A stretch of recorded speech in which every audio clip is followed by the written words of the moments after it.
My family has been ranching in Idaho for over 100 years. I was born on a ranch, and I married a rancher who's a lot like my dad, and he takes care of cows all day, every day. One of our favorite things to do as a couple is to watch cattle graze. And as peaceful as that scene looks, there's a lot more going on here than you might think. And it has, the relationship between grazing animals and grass is age-old and symbiotic. And it has the modern-day potential to address some of the most serious environmental threats we face today. Floods and droughts, the loss of species, recurring wildfires, even climate change. But maybe you've heard that cows are a threat to the planet, and really, why would you listen to a rancher? Honestly, I come here less as a rancher than as a crusader for my children and my children's children and the planet we leave to them. Because it's not the cows that are in trouble, the grass is in trouble. Grass is likely the least appreciated, but most important and abundant plant worldwide. Grass can be compared to the skin of the earth. For our human body, our skin is the first line of defense against disease. And what are these environmental challenges I've just described, if not diseases of our natural world? Like our skin, grass keeps the planet hydrated and protects against temperature extremes in the soil. When our daughter was just a little girl, about 5, she'd just gotten out of the tub and I was sure she was cold. And she said, "No, Mom, I have my nice warm skin on." Grass clothes and protects the planet. A grass-based landscape is critical to the water cycle, so it acts like a sponge to catch raindrops and lets water soak into the ground instead of washing away and taking valuable topsoil with it. And as it soaks in, it recharges springs and streams and deep water aquifers. This in-soak is the hallmark of a healthy, functioning watershed. And we all live in a watershed. Grass stops wind erosion, which you might think that's old news. That happened back in the Dust Bowl, right? No, it's a common worldwide problem still today. You can even see it in our own community every spring. And grass has this vast root system that feeds life forms underground. A richly diverse and flourishing ecosystem below the ground mirrors that above ground. So let's go back to cows. Cows are a type of animal plant eater called ruminants. Some of these ruminants are really familiar to us, like deer and elk, sheep and goats, bison, and some not so much, like water buffalo, yak, and reindeer. They're really unique in that they have a stomach with 4 compartments and a lengthy digestive process that includes regurgitating what they've already swallowed to chew again. It's called chewing their cud. They ruminate. Have you ever heard someone say, "I'll have to ruminate on that idea"? Or they might say, "Let me chew on that." Well, those phrases came from these animals. And it's not surprising they've influenced our language because many ruminants have been domesticated starting about 10,000 years ago. And they have played a really important role in the advancement of our own civilization. Just a bit of trivia, all ruminants except 1 or 2 only have front teeth on the bottom of their mouth. So on the top is this tough leathery pad that they use to press their teeth against to rip grass. And it's a really important adaptation that makes them efficient grazers. Grass evolved being eaten. And it thrives with periodic removal of old growth. Think about a lawn. So what would it look like if you never mowed it?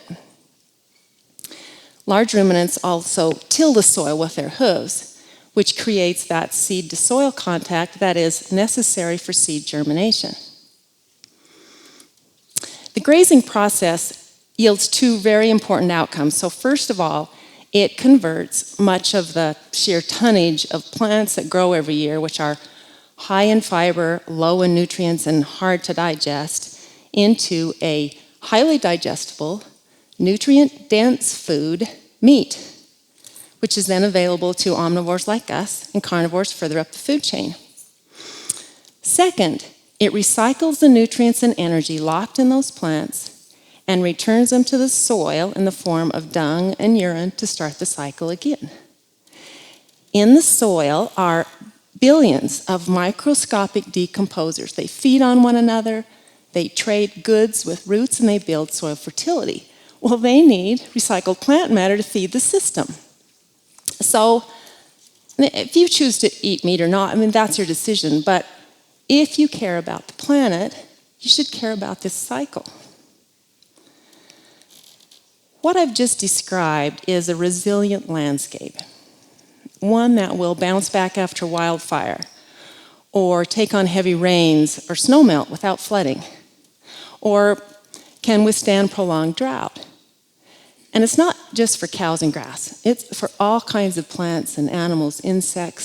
So flowering forbs for butterflies and brush for nesting songbirds. And it's a landscape that is cycling carbon as it should. So let's go back to middle school biology where we learned about photosynthesis. So we know that plants pull carbon dioxide from the atmosphere and then with the sun's energy make food for the rest of us. It is really that beautifully simple. It's key to life on Earth. Carbon then is held in plants until it's released through respiration and decay, ideally returning a net zero gain of carbon in the air. However, and this is the exciting part, if we can ramp up that system with well-planned grazing to get deeper roots and more diversity, or even better, if we could reclaim barren dirt with cycling plants, we could put more carbon in the ground where it belongs. This cycle, the renewable feedback loop of carbon, don't confuse this with carbon we extract for oil and gas. That is a one-way process that leads to this overburden of carbon in the atmosphere. There's another aspect of climate change that's rarely talked about. It's a nasty word called desertification. This map was produced by the U.S. Natural Resources Conservation Service. It's called the Global Desertification Vulnerability Map. The red areas are very high vulnerability. The gray areas are dry.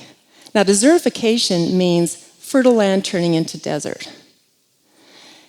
If that's happening, you know that the water cycle is deteriorating. There's more barren ground, and the land is losing that in-soak capability. If that happens, all life forms are at risk, including humans. It also means the all-important carbon cycle is deteriorating. So carbon that could be cycling into the ground is instead being stuck in the atmosphere. This map also highlights the difference in climate. So the eastern US is green because it's humid all year long. In that environment, the microbes of decay stay active and plants cycle adequately. However, in the west, where we have humidity that is seasonal, the decomposition of plants happen most readily in the gut of an animal, where it's always moist and it's always the right temperature. In the stomach of a cow live billions of the same types of microbes that live in the soil. So the red areas are alarming. Here's the deal. I agree with many experts, they just don't make the news, that part of the reason this is happening is because we misunderstand the role that grazing animals play in the environment. Yes, on our continent, sheep and cattle have been mismanaged in the past, left too long in one place, which weakens the soil, weakens the grass, and exposes the soil.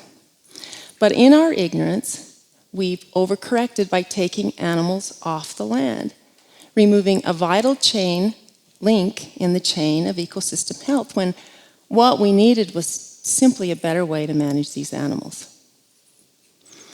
Luckily, this outdated way of thinking is turning around. There are alliances being created between people like me that take care of animals and others in our communities that see the value in what we do. In California, where wildfire is such a concern, goats are foraging on brush to reduce fuels for wildfires while improving the soil at the same time. Cows are being managed in smart, environmentally friendly ways, leaving plenty of grass behind and not coming back until the grass is recovered. Farmers are putting livestock back into the cycle of crop production, which feeds the soil and reduces the need for fertilizer. And in my world, wildlife conservationists are working with ranchers in ways 20 years ago we could only imagine. I have a lot of hope. I think we're going to get this figured out. But we need your help. You can assist these natural cycles too. When you mow your lawn, mow it tall. Don't mow it short. Let grass shade the soil. Plant a vegetable garden and do some of your own photosynthesizing. Put your phone away. Take your kids outside. We are not separate from nature. We are intricately dependent upon nature. And please keep learning with me. Have an open mind about animal agriculture and the environment. These animals are our allies, as they have been for thousands of years, and we just might need them now more than ever.